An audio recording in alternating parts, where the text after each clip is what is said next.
Hello, everyone. So good to see you all here in one room.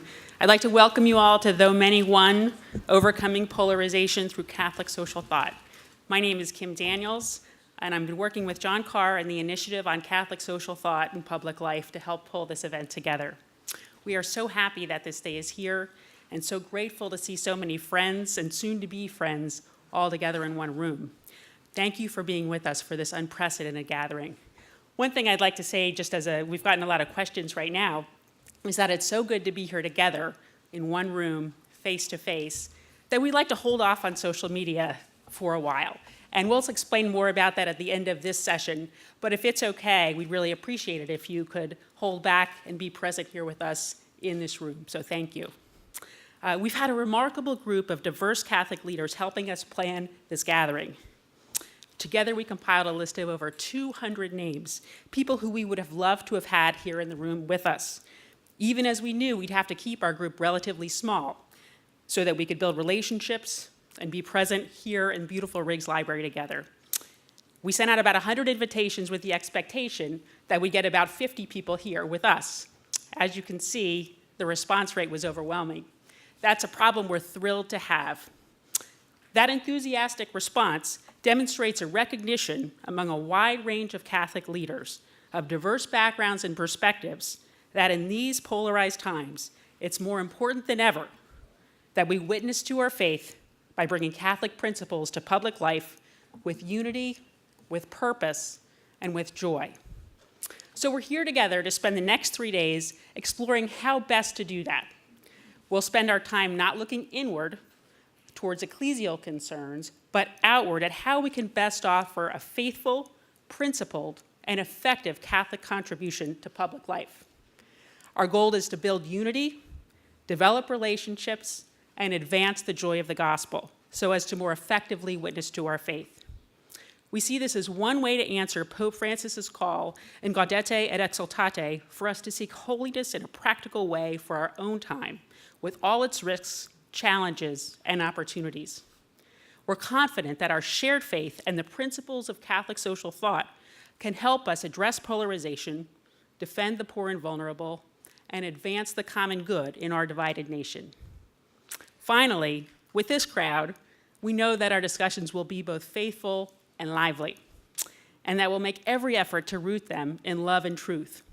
We also know the importance of rooting our work together in prayer and the sacraments, and have made every effort to do that as well, beginning with Mass today celebrated by Cardinal Wuerl. Now, I have to tell you that it's been such a pleasure to be working on this event here at Georgetown. Everyone we've worked with has been so helpful and professional, and from the outset, we've had the strong support of President DeGioia. President DeGioia has spent his professional life here in Catholic education at Georgetown and has been the university's president since 2001. He has demonstrated tremendous leadership in so many areas, and I want to particularly highlight his leadership in responding to the reality of Georgetown's historical involvement with slavery, as well as in Georgetown's support for its undocumented students. President DeGioia has provided a wonderful welcome to the initiative and has always been a strong supporter of our work. He has in particular been an indispensable supporter of this convening. Thank you, President DeGioia.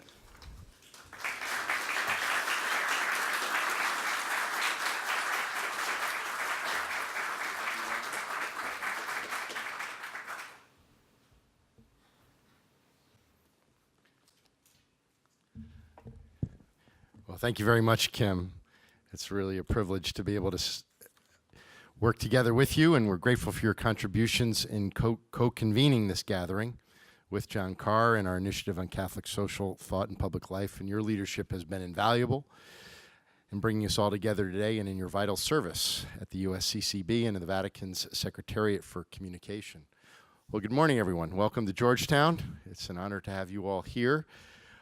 We just finished commencements 2 weeks ago, reunions this weekend, so this is the start of a new year for us. So we're grateful to have this chance to be with all of you. We're gathered here in Riggs Library, one of the most beautiful spaces on our campus, a place where our community comes together throughout the year for learning, for dialogue, for reflections on issues of importance to our university community.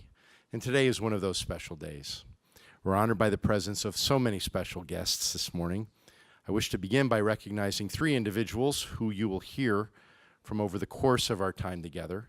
His Eminence Cardinal Donald Wuerl, our Archbishop here in Washington, His Eminence Cardinal Blaise Cupich, the Archbishop of Chicago, and His Excellency Archbishop Jose Gomez, the Archbishop of Los Angeles. We begin this gathering with the words of these three leaders, inspired by their service, their faith, their witness, and their work on behalf of the marginalized in our society. They provide for us an example of the leadership required of all of us in this moment in our nation, and I can think of no better way to begin our time together. We're also grateful for the generous support of our wonderful partners, Amy Goldman of the GHR Foundation, as well as the Democracy Fund and the Raskob Foundation, and the efforts of our planning team, all of who have made this convening possible. When John Carr, Kim, and our wonderful team at the Initiative on Catholic Social Thought and Public Life began planning this effort, we could have only hoped for such an extraordinary group of individuals to participate. And over these many months, the need for such a convening has become ever more apparent. Since it was launched in 2013, our Initiative on Catholic Social Thought and Public Life has provided a context for our community to come together in dialogue and reflection, grounded in the ideas of Catholic social thought. They provided fora for more than 15,000 people to engage the ideas of Catholic social thought and to participate in dialogues that model civility and respectful exchange, and gatherings that encourage all of us to find new ways to bring these ideas into public life. The initiative's work and the work that we engage in today is animated by a belief in the possibility of dialogue and bringing us together in our work to achieve the common good. This commitment is embodied and expressed time and time again by our Holy Father. And in one memorable address last year, the Holy Father described dialogue in this way. He said, quote, "Dialogue, with all that it entails, reminds us that no one can remain a mere onlooker or bystander. Everyone, from the smallest to the greatest, has an active role to play in the creation of an integrated and reconciled society. This culture of dialogue can come about only if all of us take part in planning and building it. The present situation does not permit anyone to stand by and watch other people's struggles. On the contrary, it is a forceful summons to personal and social responsibility." Close quote. Today, in this gathering, we've come together to gain a deeper understanding of this call to dialogue, to solidarity, to an integrated and reconciled society. And we do so in a spirit of love. As Cardinal Wuerl reminds us in a reflection he offered on civil dialogue, quote, "We need to look at how we engage in discourse and how we live out our commitment to be a people of profound respect for the truth and our right to express our thoughts, opinions, positions, always in love." Close quote. So on behalf of all of us at Georgetown, I'd like to express our gratitude to each of you for your presence here today. It's my pleasure to welcome to the podium to offer opening reflections this morning, His Eminence, Cardinal Donald Wuerl.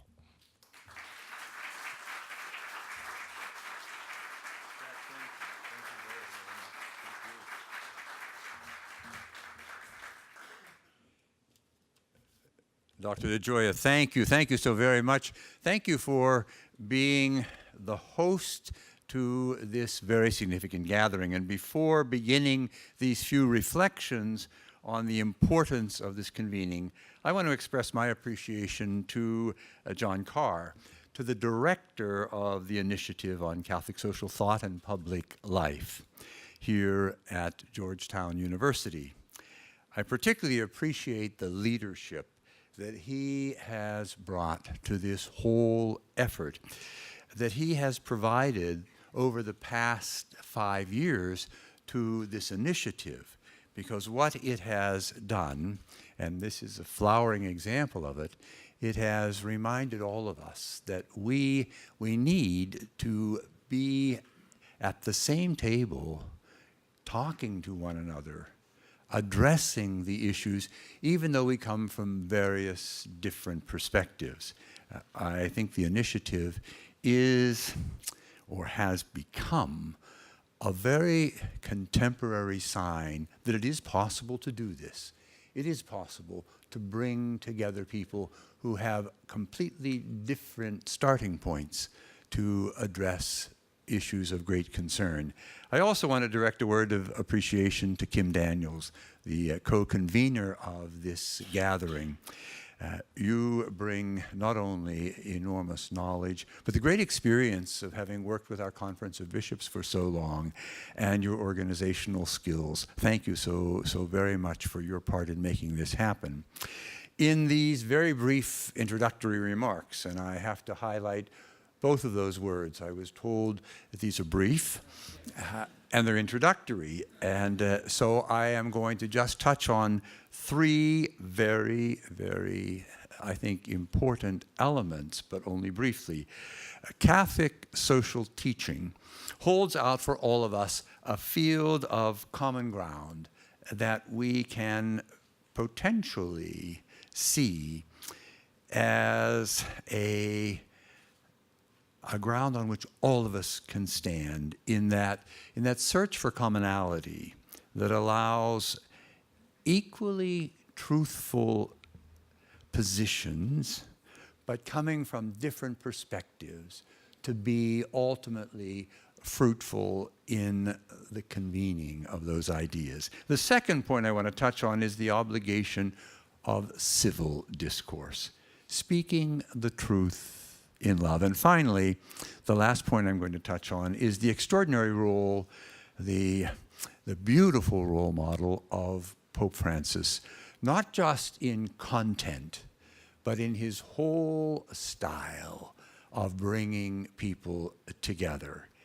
I can't help but think that in a way, he is the example today of what all those years ago Pope Paul VI, in his seminal apostolic exhortation Evangelii Nuntiandi, said had to be the case. He reminded us that modern people, they are much more attentive and will listen to a witness before they will a teacher. And if they listen to a teacher at all, it's because the teacher is a witness. I believe we see that in Pope Francis in an extraordinary manner.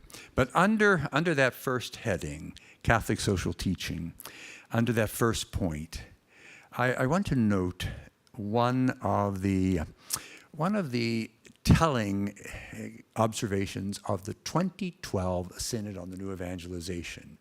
That bringing together of bishops from around the world on how do we repropose our faith in a way that today people pause long enough to listen to it.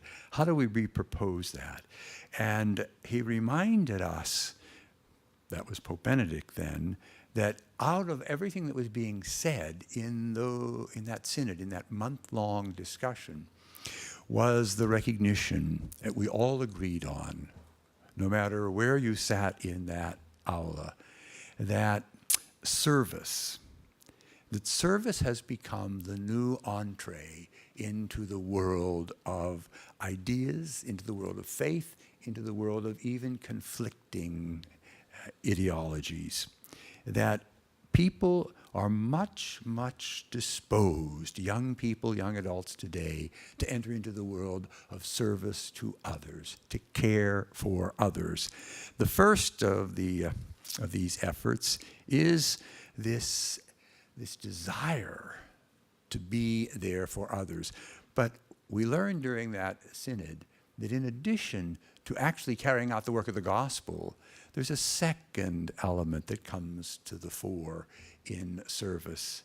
And that is, as people begin to get engaged in all of those areas that we would call Catholic social teaching, they find that they're asking themselves, what's the purpose of this? Why am I doing this? What's the ultimate value of this? And all of a sudden, elements of faith begin to be reawakened. But I think there's a third dimension to Catholic social teaching and outreach, and that's the ability the ability to provide common ground. Out of the experience of caring for others, we come to recognize there's a common ground that can begin to ameliorate some of the more a priori positions that would tend to keep us somewhat separated. What religious faith and what the Catholic Church brings to the public square, what all of us in this room hope we bring, and all the institutions that are represented here, what we bring has always been a recognition of the spiritual dimension of human life and our relationship to God, a way of life that follows on the recognition of who Jesus is, and what follows once you accept that. What are the demands on how we treat one another that follow on that? The conviction that we do, in fact, share in common the uniqueness of our humanity and the spiritual quality of our values and goals offers us some already accepted principles as a starting point. This was the reflection, the thought of all of those who gathered from around the world simply to speak about Catholic social thought, service to others, and what that means as a way of bringing people together. The second point I want to touch on has to do with our civil discourse. Whether it's the preacher's pulpit, or the politician's stump, or the pundit's podium, or the print and electronic media that today can respond so quickly and sometimes in a devastating manner to whatever the issue is, we all of us bear a responsibility to encourage a far more civil discourse, a far more responsible and respectful approach to whatever the debate is all about. But certainly on the national level, I think we owe that. We owe that to those who are coming after us, the next generation. And in the church, this should be a given once we identify who we are. The question, why is this so important? Why is it so important that we respect both our constitutional right to say what we would like to say and the obligations of the commandment not to bear false witness? Why is that so important? Because the basic reason we need to respect that is you can't have a society. You can't have a culture. You can't have a community if there is not the basic recognition that what is being said and what I am saying is the truth. The call to this recognition, I think, is essential to our ability to come together in whatever the issue is and make any type of progress. And again, we have to look to the future. What are we leaving for the next generation? Once in a dinner conversation with a very widely read and listened to pundit, I raised the point about the exaggerations that are sometimes expressed. And I was corrected. I was told that I did not understand that he was a polemist. And the presumption was that calling, if that's what it is, that position exercises an enormous amount of freedom of speech, but it is not exempt from the command to love one another as I have loved you, to treat one another with respect and dignity. The final point I want to touch on is the extraordinary model of Pope Francis and what he brings. Not all that long ago, I met a woman who said to me, she came up and she recognized the Roman collar and said, "I want to tell you I'm a fallen away Catholic." And I felt like saying, I wish this were a shock that this is the first time I've ever heard that from anyone. But she said, I want you to know I'm a fallen away Catholic. However, Pope Francis makes me feel like I'm invited back. She said something that I'm not sure she recognized as St. Paul, but she said, he makes me feel like it's not all my fault. Isn't that what Paul said? Why is it that the things I want to do, I don't do, and the things I don't want to do, I do? And then she went on to say, he makes me feel like I'm welcome home, in spite of all of my difficulties. And then she said, I have to go. I said, before you go, how about if the next time you introduce yourself, why don't you say you're a former fallen away Catholic? Isn't that the goal? Isn't that the goal of these convenings, these efforts, these conversations? The goal is that within the household of the faith, all of us are comfortable at the same table, and all of us are respecting one another with that love that Jesus tells us is supposed to be ours vis-a-vis one another, and that we have something to bring to the rest of the world. See how they love one another. If you live in my love, they will see in you everything that I have said. While the name changes, Pius, John, Paul, John Paul, Benedict, Francis, it's still Peter who is speaking, isn't it? And we inside the church, we who are blessed to be called to that heritage, we simply have to continually recognize we have a touchstone.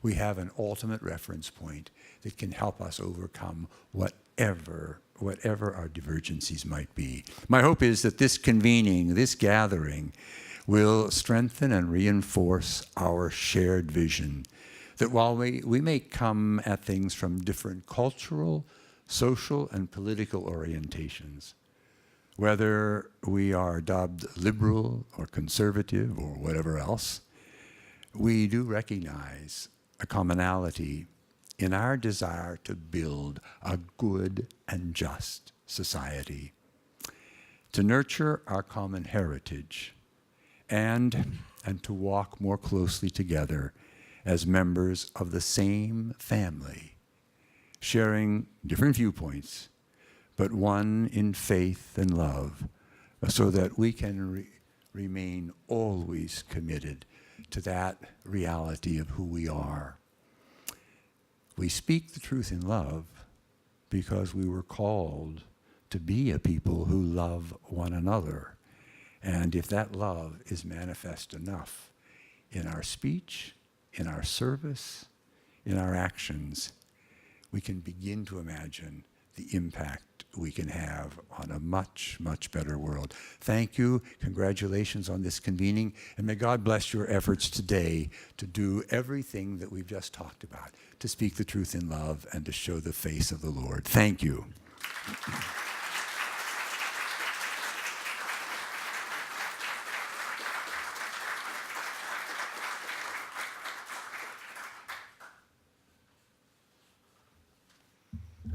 Thank you very much, Your Eminence, for those wonderful reflections and for your presence here. And it's now my pleasure to introduce Amy Goldman, who serves as CEO and chair of the GHR Foundation. Amy's a graduate of our School of Foreign Service. I never fail to mention those kinds of things in gatherings like this. A wonderful friend of Georgetown, an outstanding example of a leader in our faith community, and she's worked closely with our initiative on Catholic social thought and public life on a number of dialogues and convenings. It's a special pleasure to have her with us here today. Amy?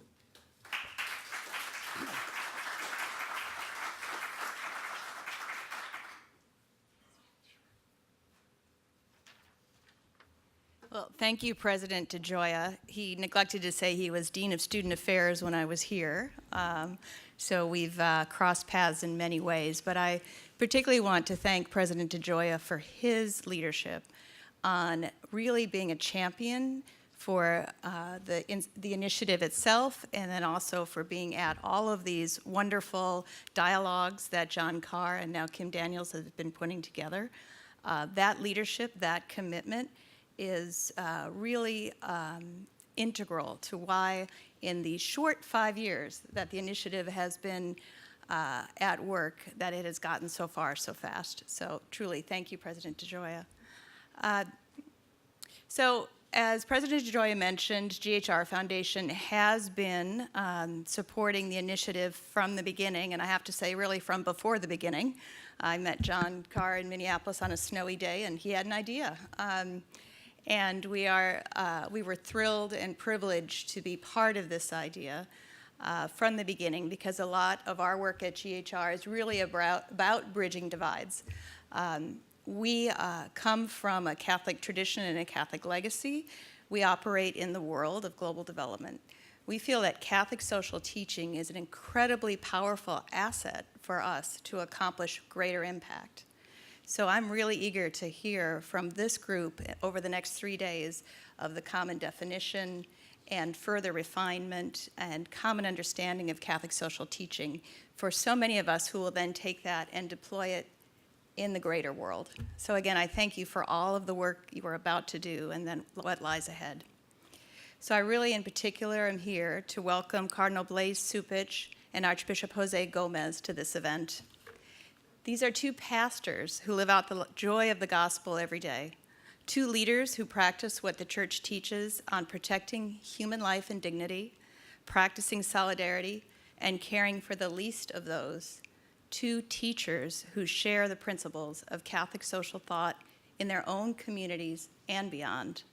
Each in their own ways and places, Los Angeles and Chicago, are examples of faith in action. On October 9th, 2016, Blaise Joseph Cupich was named a cardinal by Pope Francis. He has been a leader in Chicago and more broadly on the range of issues important to all Catholics, and in particular on work and workers, immigration, and anti-violence initiatives.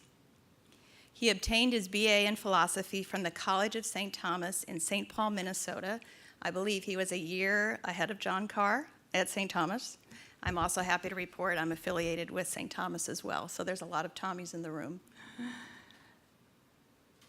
He attended seminary at the North American College and the Gregorian University in Rome. Pope Francis has appointed him as a member of the Congregation for Bishops and the Congregation for Catholic Education. Archbishop Jose Gomez is head of America's largest Catholic community, the Archdiocese of Los Angeles. He is currently serving a 3-year term as the vice president of the U.S. Conference of Catholic Bishops, a post he assumed in 2016. Archbishop Gomez has played a leading role in the Catholic Church's efforts to promote immigration reform and is the author of a 2016 book, Immigration and the Next America. He has been instrumental in promoting the leadership of Hispanics and women and laity in the church and in American society. He holds a doctorate in theology and degrees in accounting, philosophy, and theology. We welcome both Cardinal Cupich and Archbishop Gomez, and now I'm pleased to turn it over to Cardinal Cupich. Thank you.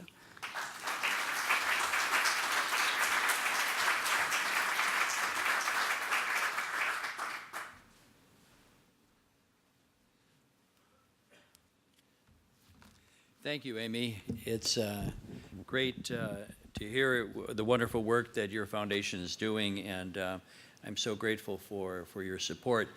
I really have been looking forward with no little delight to this convening, and I want to thank President DeGioia for his warm welcome and his hospitality that he's giving to all of us here today.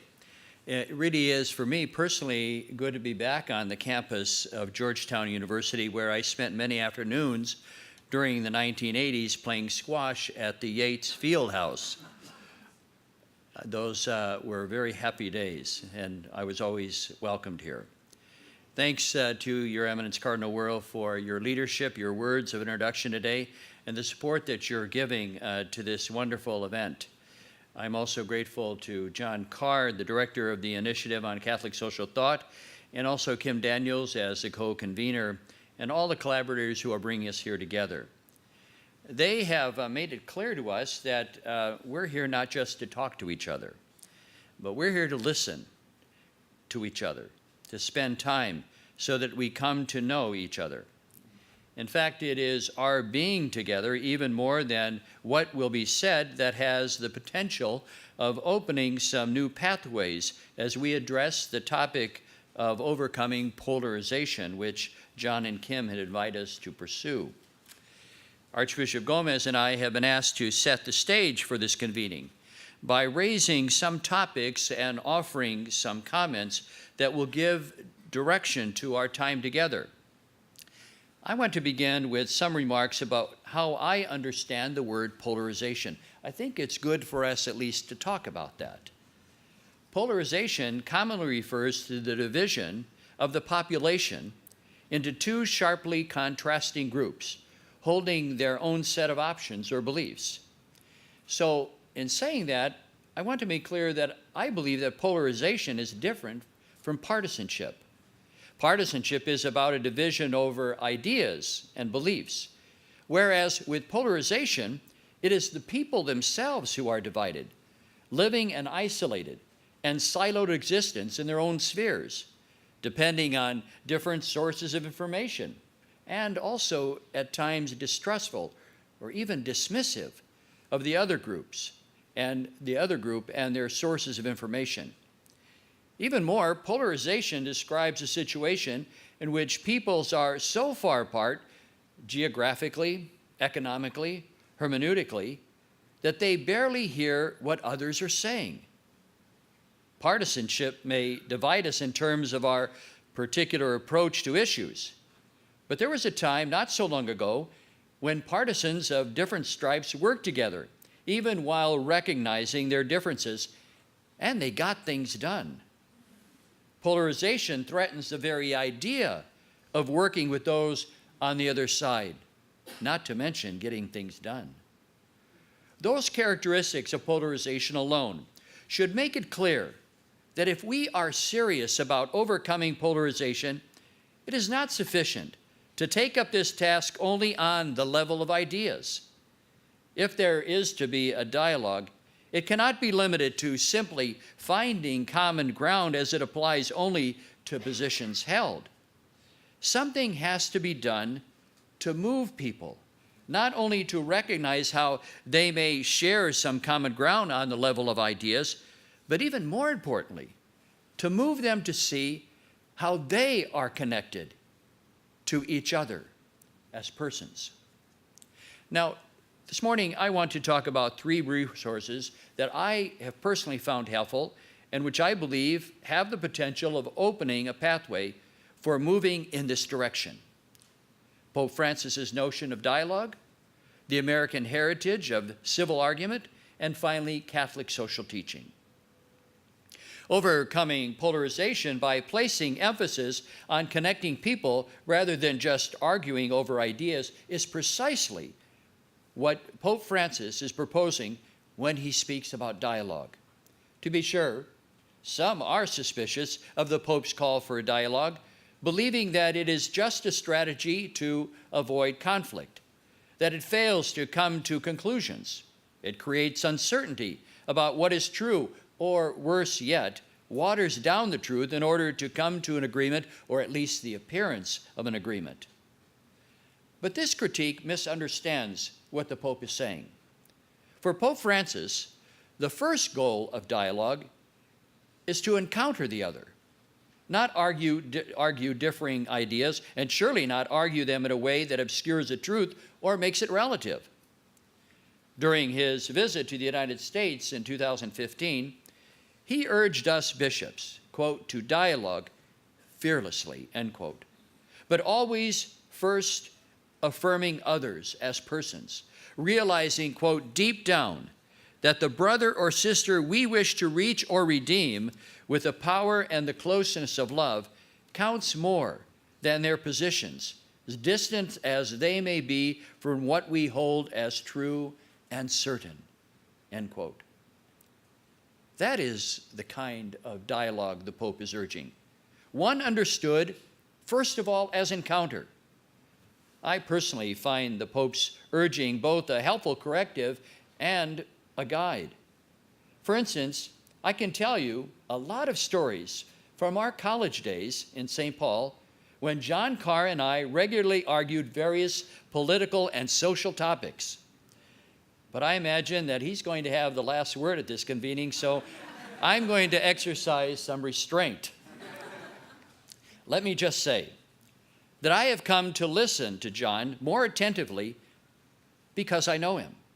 And I realize that just as my words have been mischaracterized and my motives misjudged by people who really don't know me, I've been guilty of doing the same. The Pope's encouragement also has much to offer me as I now serve in a large urban archdiocese known for its ethnic and religious diversity and political complexity. But I know that I cannot speak with any real credibility to union, political, ecumenical, business leaders, editorial boards, or other significant groups about the important issues of the day if I do not take the time to get to know them, to listen to them, find out who they are, how they live, and also what's important to them, what they care about. For instance, getting to know labor union leaders and the challenges their members face establishes a level of credibility as I speak about the dignity of work and express the church's solidarity with them. But it also creates an opening for me to urge that they extend solidarity and the defense of human dignity to include the unborn and respect for religious liberty so that the church can serve the poor and the vulnerable. In my interaction with elected officials in Illinois, I readily admit that the record of gains and losses is a mixed bag. There are risks, and I leave myself open to criticism as I associate and meet with people who take positions or votes in a way contrary to the church policy or teaching. But I also realize that in addition to risk, there are opportunities. For instance, our Democrat-controlled legislature passed a bill providing state funding of abortions, which my brother bishops in Illinois and I resisted mightily. And then they turned around to override the governor's budget veto, thereby ensuring that the social services of our Catholic charities would be fully funded. At the same time, the Republican governor promised me he would veto the abortion funding bill.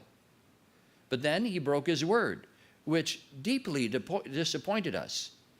And then he joined me in working with both sides of the aisle to pass, in a very blue state, I may add, a tax credit scholarship program that provided for low-income families to receive up to $100 million of scholarships to attend non-public schools.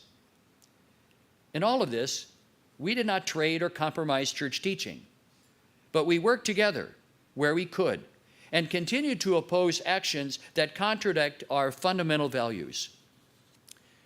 Without question, there are strong voices who want me to go beyond clear teachings and principled advocacy and lob an occasional grenade and condemn people who take positions in opposition to church teaching.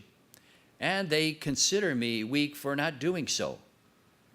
But my experience over these 20 years as a bishop and watching the example of 3 popes who appointed me to various sees convinces me that such tactics most often backfire, close the door to the possibility of doing good in these and other areas, and most importantly, they just are not the gospel in action. The importance of getting to know someone applies also to the Pope. People should know something about him before dismissing what he has to say about dialogue.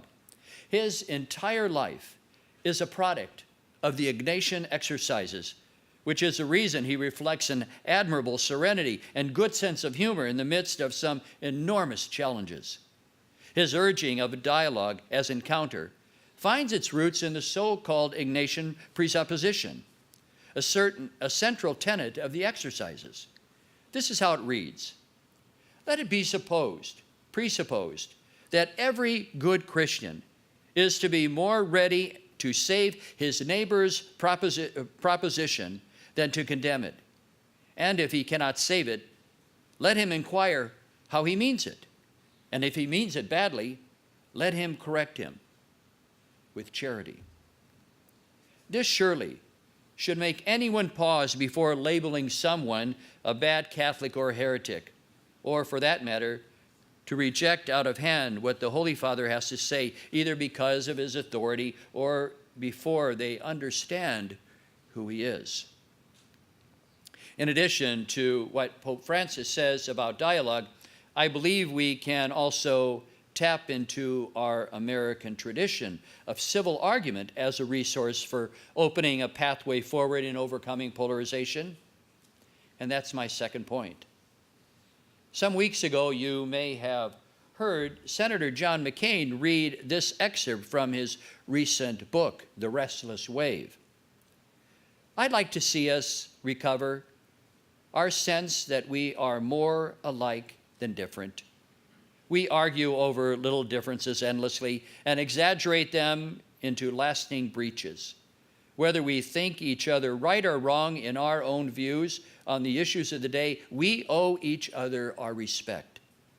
We're citizens of a republic made of shared ideals, forged in a new world to replace the tribal enmities that tormented the old one.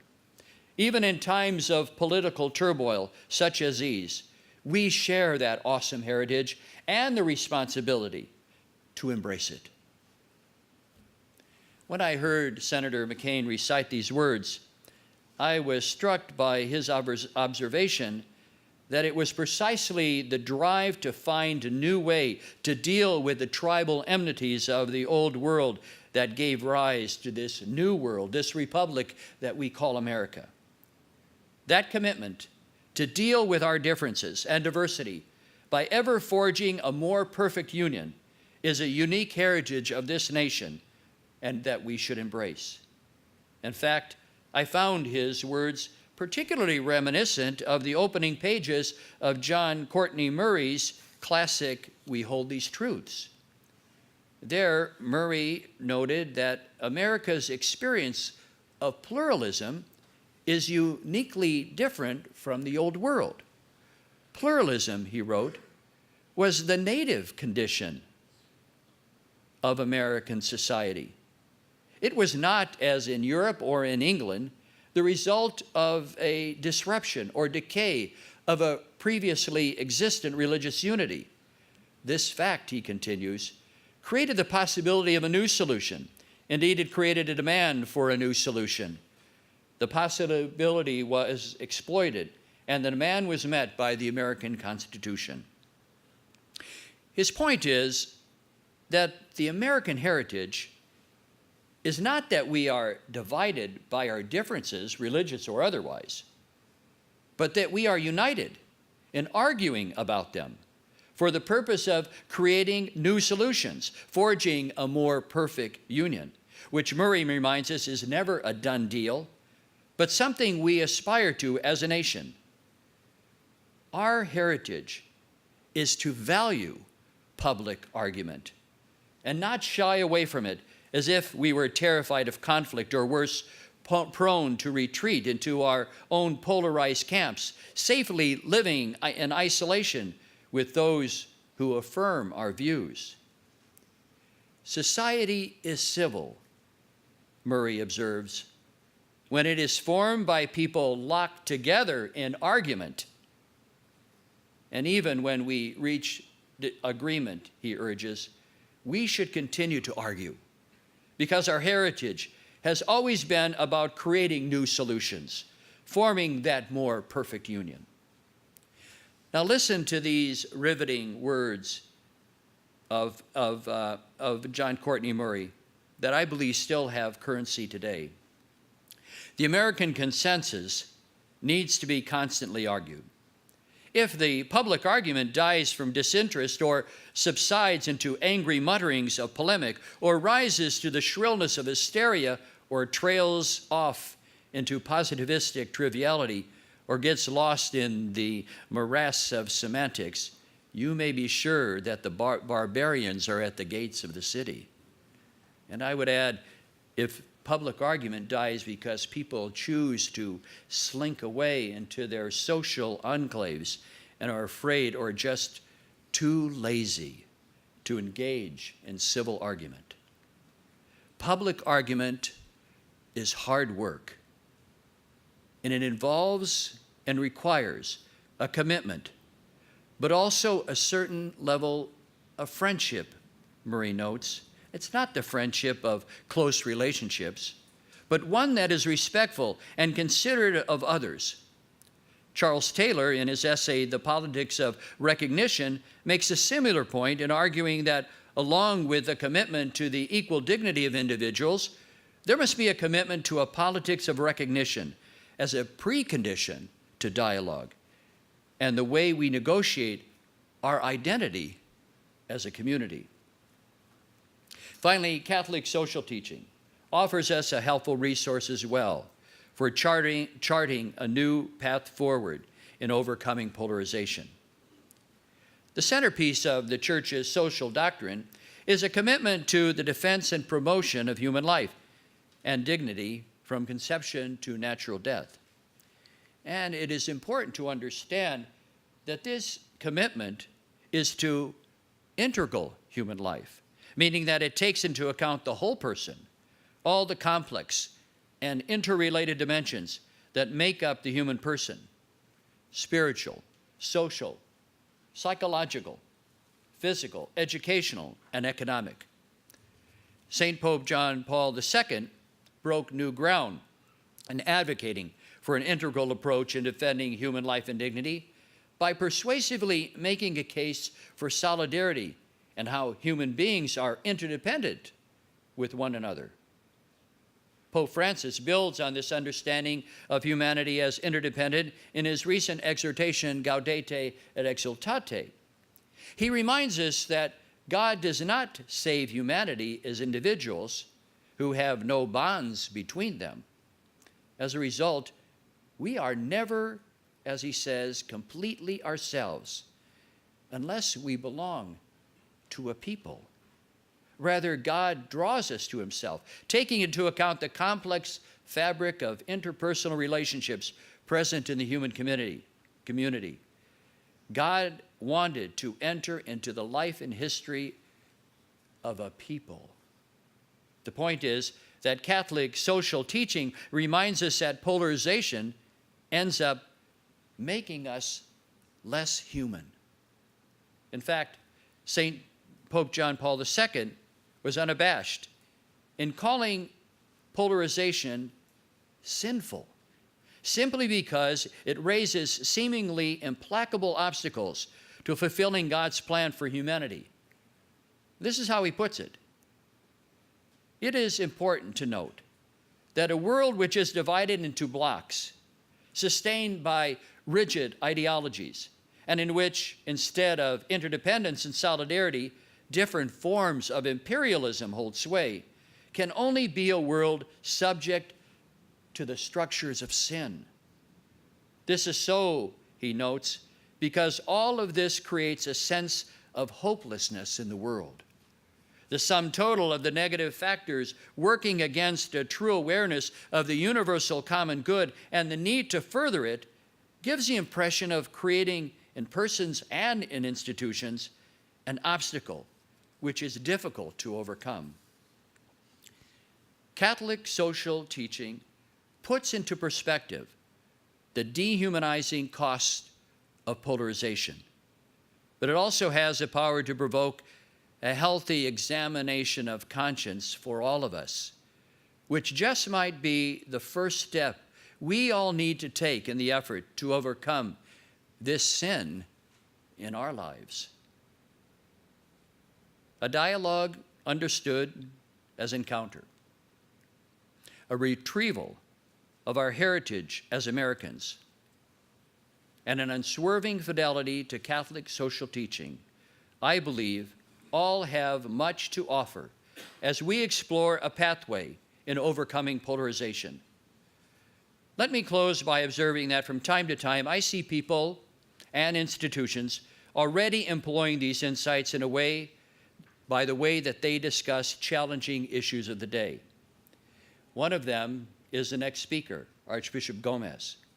The very title of his book, Immigration and the Next America, is revealing in itself. He tells us that we should understand the fears and the frustrations of people, especially as our leaders have shown little courage in addressing the issue of immigration.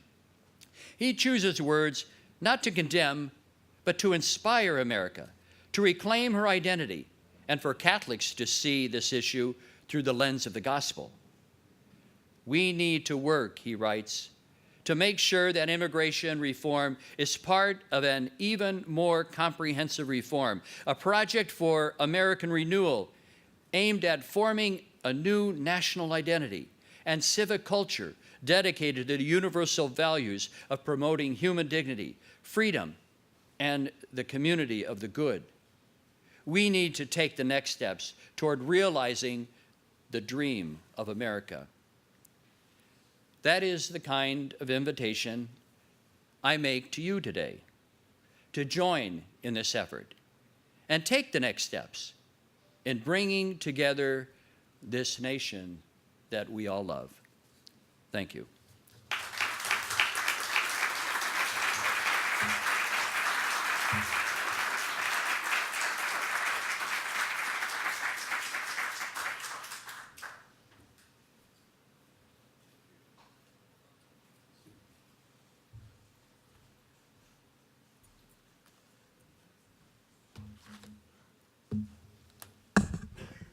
Good morning to everyone. I'm going to join Cardinal Cupich in thanking all of you for being here and also the ones that put together this beautiful and wonderful gathering. And I was supposed to bring a nice, sunny, beautiful day from Los Angeles, but it's not here yet. But it's coming. So I'm honored to be here to talk about these important issues of Catholic social teaching. I'm just going to make a few reflections on what is the reality that I have in Los Angeles, and I think it reflects the reality in our society, in our country. And then just a few examples of how we are called to, by the example of the saints, to live our faith in our world, and then just a few comments at the end that can help us to reflect on this beautiful Catholic social teaching that we have, that we can make a big difference in our society. So I want to begin our conversation with a brief snapshot of our experience in Los Angeles. As you know now, by now, we are the largest Catholic community in the country. We cover a territory about the size of New Jersey. You have about 5 million Catholics in an overall population of 11 million. Our churches are filled with people who come from every other nations. Every day, we carry out our ministries in more than 40 languages. Our church is young, and it is daily growing. Just to give you a sense, in Los Angeles, we baptize about 60,000 infants every year. This is more than the total number of infant baptism in Chicago and New York combined.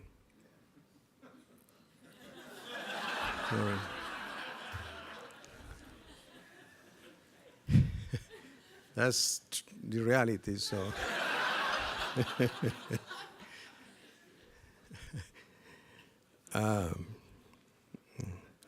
I'm afraid that you should invite Cardinal Dolan too here, just to make sure that it is not impersonal. So,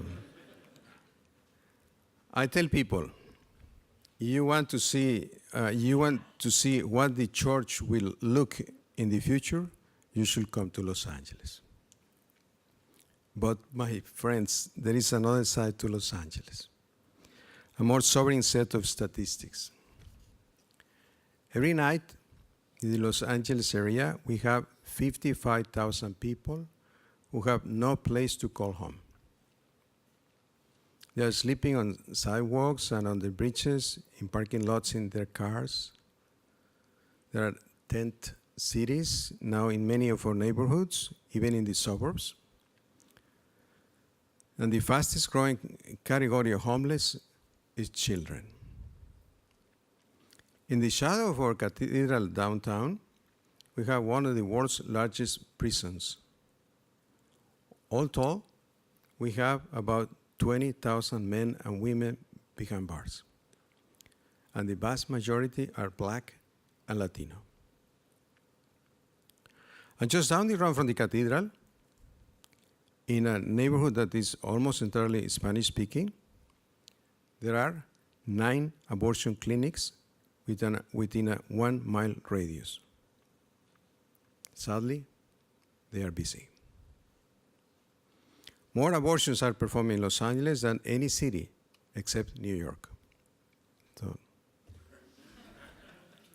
And most of the women targeted are poor and minorities. Everywhere, we see signs of the breakdown of marriage and the family. We have 30,000 kids in the LA foster care system. 30,000. Nearly 20% of the people in Los Angeles live below the poverty line. Every day, it seems like the distance is growing between those who have what they need to lead a dignified life and those who do not. We see this in obvious and also not so obvious ways, like the high rates of pollution and groundwater contamination in our poorest communities. Finally, there are more than 1 million undocumented immigrants in Los Angeles. And every day, we deal with the realities of deportations. That means mothers and fathers being torn from their homes, from their children and loved ones. So that's a snapshot of Los Angeles by the numbers. And of course, for those of us in the church, every one of these numbers represents a soul who has been made in the image of our Creator and redeemed by the sacrifice of God's only Son. So the point I want to make is this. The issues we deal in Los Angeles are unique only in scale. Every day, in every city across the country, Catholic communities confront these same types of injustices and insults to human dignity. And the question we all face is this: where do we start in the face of so much human misery? How do we set priorities? What criteria are we going to use? How do we change our society so there is less suffering, less injustice? In Los Angeles, we have tried to unite all our work for life, justice, and peace under a single banner. We call it One Life LA. You know, it's Hollywood place, so we like attractive little names. But really, it's obvious to all of us, but I started this idea of calling the so-called Office of Justice and Peace, Office of Life, Justice, and Peace. I started that when I became the Archbishop of San Antonio, and we do it also now in Los Angeles. For us, One Life means promoting and protecting the sanctity and dignity of every human person who is loved by God with a personal love. And by God's grace, we are doing some beautiful things in Los Angeles. In our work in Los Angeles, we have come to see the great challenge of our times, and that is the disappearance of the human person.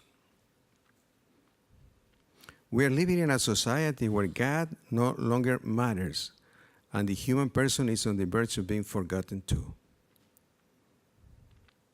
I had a nice conversation one time with Pope Francis about the reality of the what we call Christian anthropology, and he was very involved in the conversation. It was a few minutes, but that kind of helped me to really understand that this is one of the greatest challenges that we have in our society, the understanding of the human person. And it came from Pope Francis. The sense of our great dignity as children of God, the sense of God's loving design for creation, and the divine meaning of our lives. All of this is fading from the hearts and minds of this generation. We realize that this process has been gradual and that this has been going on for a long time. 50 years ago, when he was still a cardinal, St. John Paul II described our challenge this way. He said, "The evil of our time consists in a pulverization of the fundamental uniqueness of the human person. To this disintegration, we must oppose a kind of recapitulation of the mystery of the person." Pope Francis has been saying the same thing in our times. He has said, "We are experiencing a moment of the annihilation of man as the image of God." And everywhere in our society, we can see what they are talking about. We can see it in the way people in our economy are more and more treated as objects that can be replaced or tools to be used to further the ambitions of others.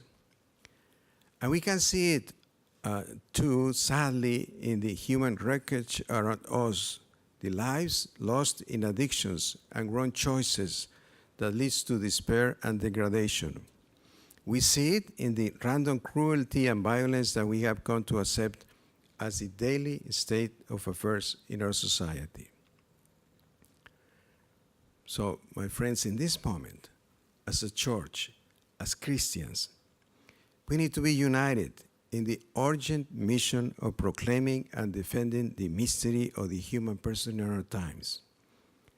I think this is the central task for Catholic social teaching today. Even more, it is a challenge for a whole project of the new evangelization. Now, more than ever, we need to raise up a new generation of disciples, a new generation of saints. This is a call to you and to me, to everyone in the church. We need to be thinking in new ways about our identity and mission as Christians, as followers of Christ. The church exists to evangelize, period. There is no other reason for the church. We are not called to be social workers or advocates. We are called to be apostles and saints. Our mission, as we know, is to share the good news that Jesus has revealed to us about who God is and how much He loves us, about who we are, and the way He has shown us to live. So in our work of evangelization, we need to be careful that our message does not get tangled up in politics or today's fashionable ideas about happiness or well-being. We are not here really to provide solutions to problems in society. What we proclaim is true liberation, the pathway that leads to eternal life. And we can change the world, again, as we all know, by changing people's hearts, but making God's love present and leading men and women to find Him and to discover a true dignity as children, as His children.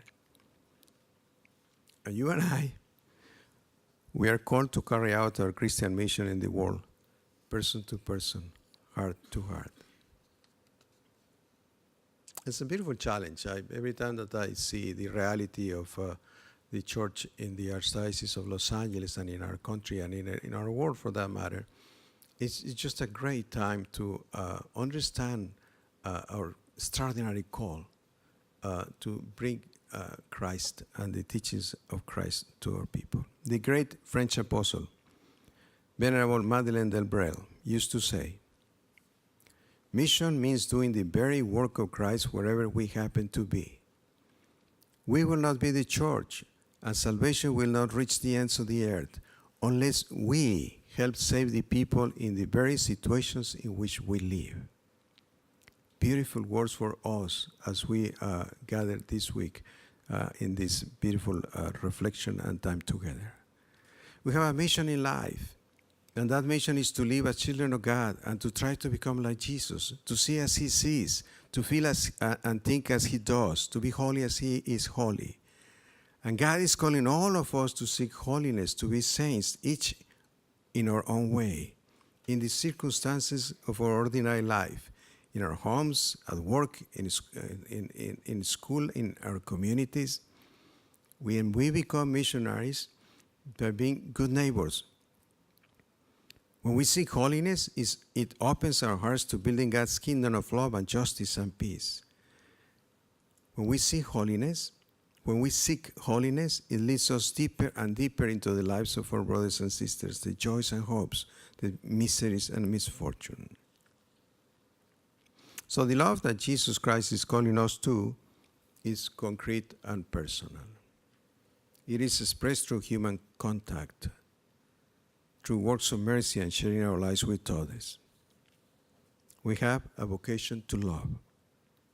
The great American apostle, Dorothy Day, once said, "Our lives must be a pure act of love, repeated many times over." This is a beautiful truth. This is how we are called to live. We are called to love as we have been loved, and through our love, to reveal to others what great love God has for every person. The salvation that we proclaim to our neighbors is a salvation of the whole person, body and soul. This is why there is no polarization in the community of saints, and there are no single-issue saints.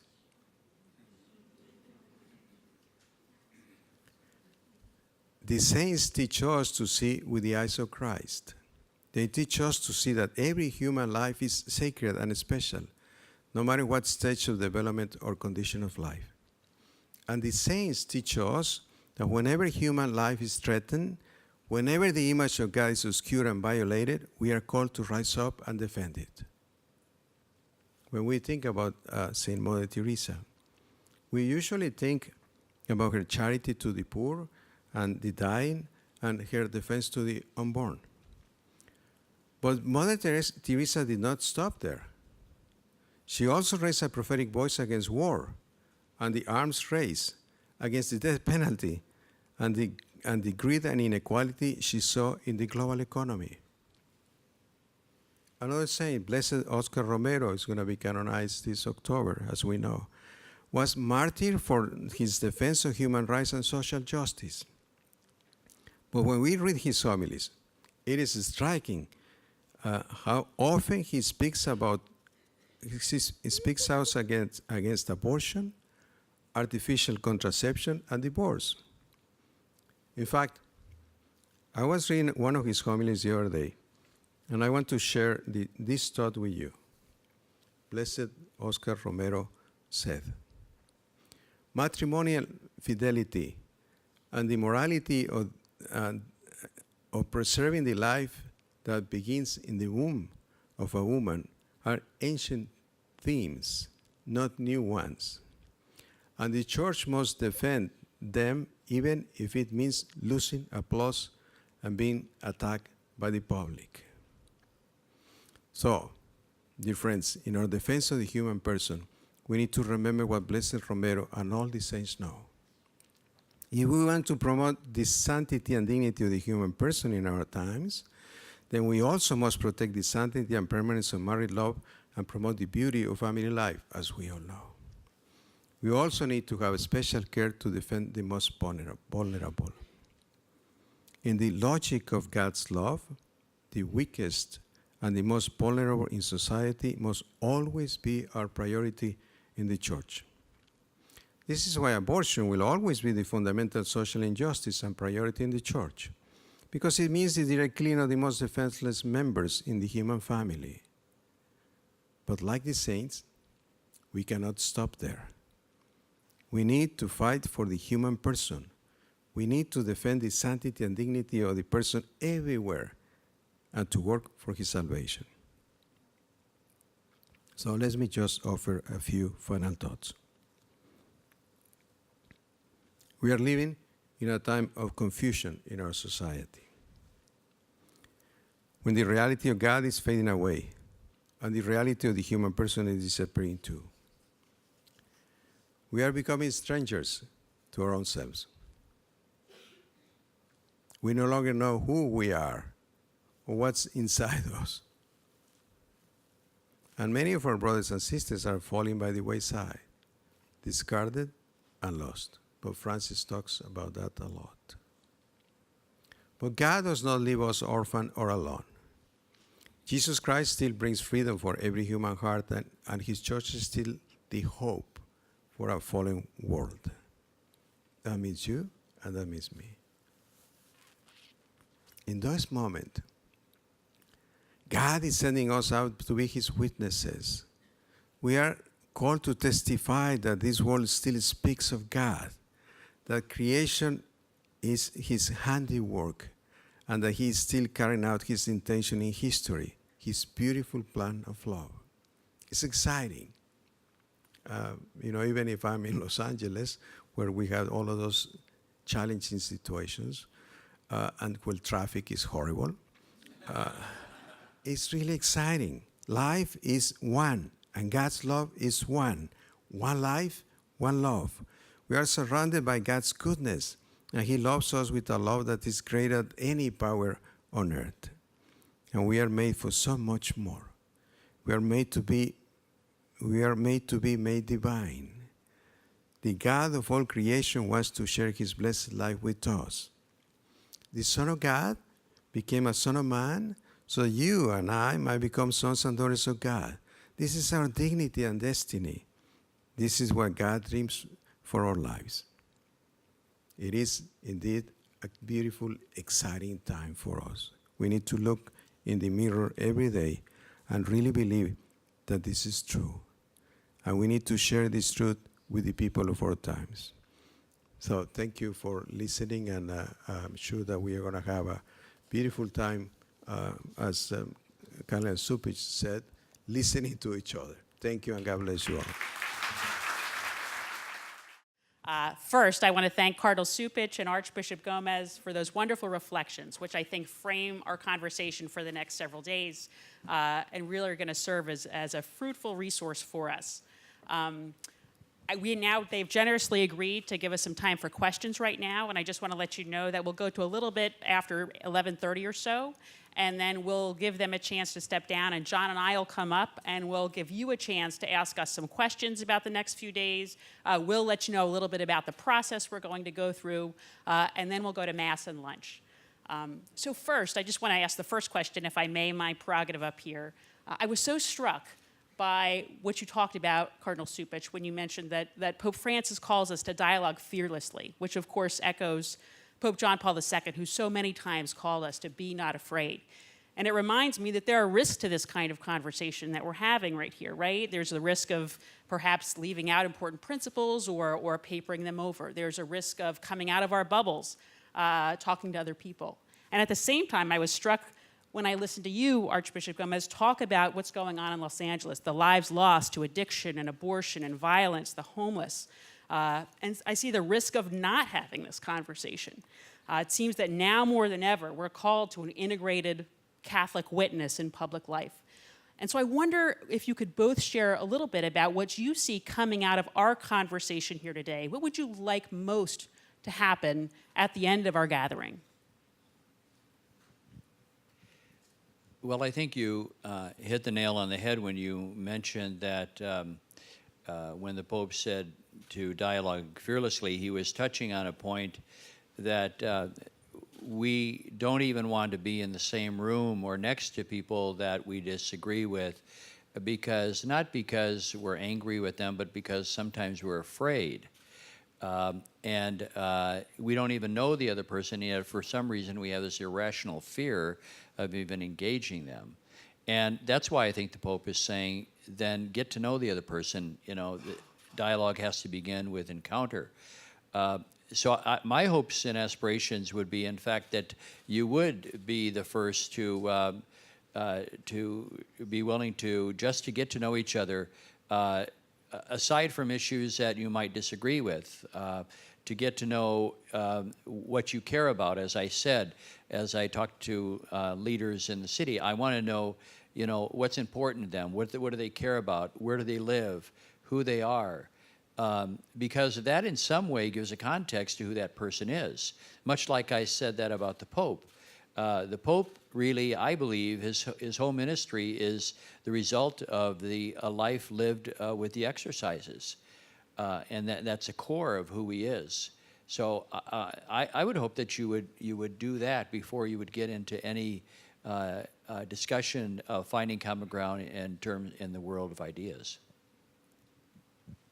As I was saying, I think it is important for all of you to understand how important you are for the church and for our country. It's something that we just take it for granted. We are Catholic and we're supposed to be missionaries, but I think it is important to realize that a lot depends on this conversation this week.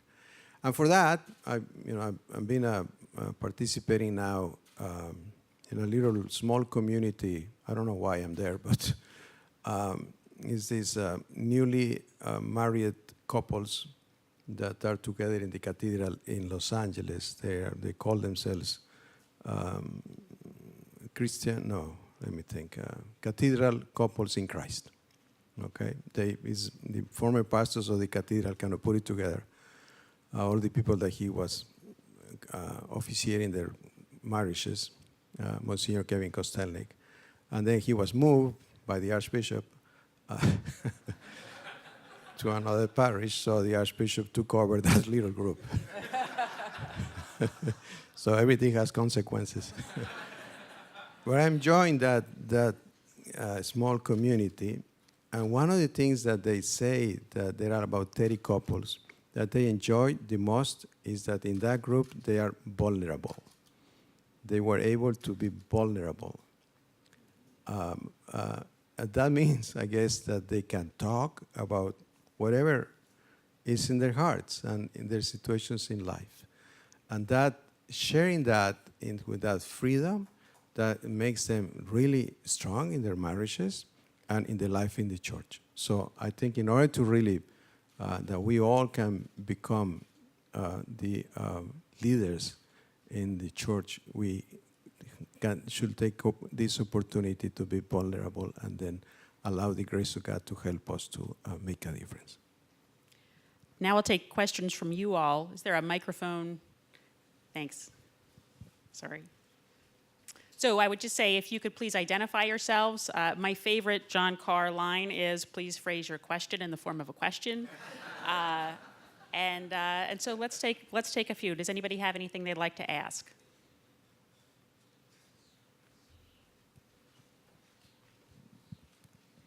Thank you. Sister Simone Campbell, the Executive Director of Network here in DC. Thank you so much for your presentations and for setting forth Catholic social teaching in a healing context. I think that's so important.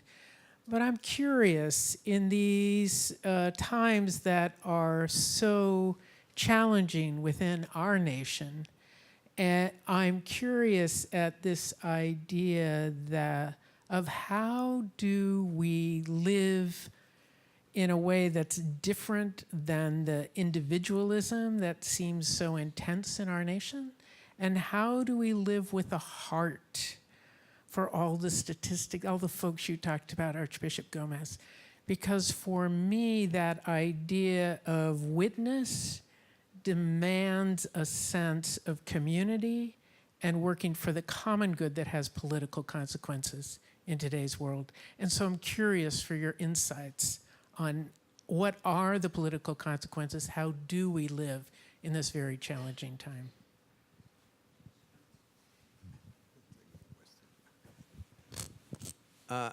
It seems to me that we need to understand that we live in a secular society, and that for probably for our leaders, and political leaders, business leaders, society leaders, the social doctrine of the church doesn't mean anything to them. But I think that's the reality in which we live. Sometimes we assume that this is a Christian country, so everything should go according to the teachings of the Christian faith. The reality is that, as you were saying, sister, that we live in a secular society. So what we can do, obviously, we need to share with our Catholic community what we do as Catholics, as Cardinal Wuerl was saying, and Cardinal Cupich too. Example, actions that makes the difference. You know, we put together a little flyer in the Archdiocese of Los Angeles of what we do for the homeless and foster care, and now with nursing homes, because unfortunately assisted suicide was legal. It's not legal right now, but it will be legal, whatever. So just engaging the community, this is what you can do. This is what we do as Catholics. Then I think that will be the beginning of changing our society.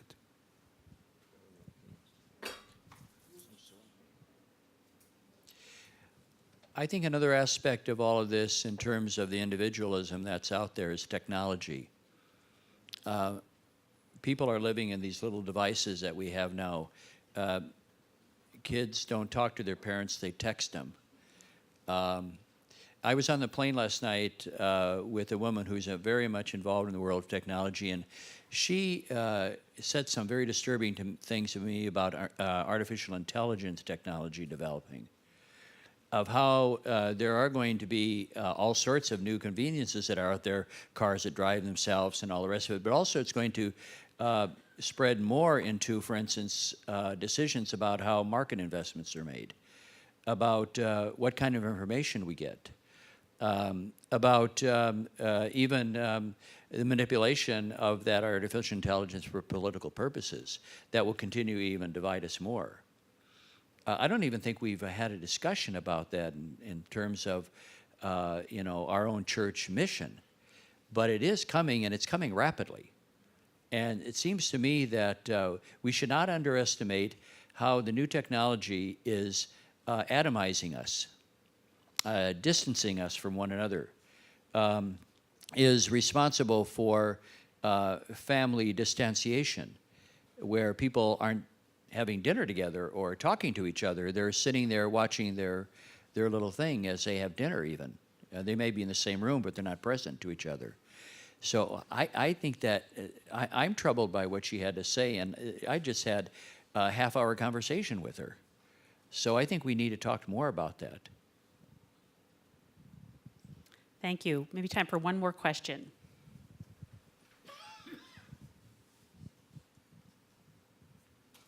Thank you. Arturo Chavez with the Mexican American Catholic College.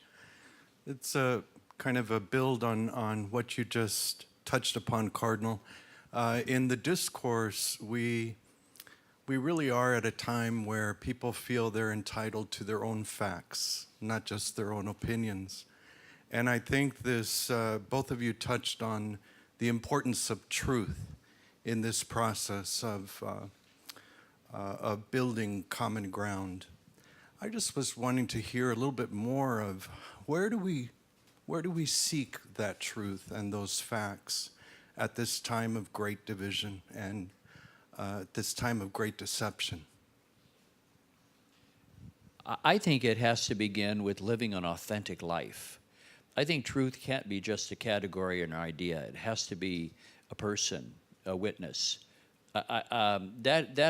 People are believable to young people, especially. If you talk to young people, they know authenticity, and they know somebody faking it. So I think that's what we have to call people to. Forget about all of the back and forth about facts and all. Yes, we're not going to be able to control. But we can call people to an authentic existence and to help them understand what that means. You know, in this whole Me Too business that we're hearing, there was a man who was accused of harassment, and he said, well, I'm a very sexual being. Well, by that very statement, what he has done is made sexuality just about himself, not about connections with other people or enriching another person's life. I think we can talk, we have a lot in our own background, theologically in our tradition, that can call people to an authentic way of life. I'd rather put my efforts on there than the back and forth of the facts. I think I'd be helpful. I don't know how to do it honestly, but I think it will be helpful to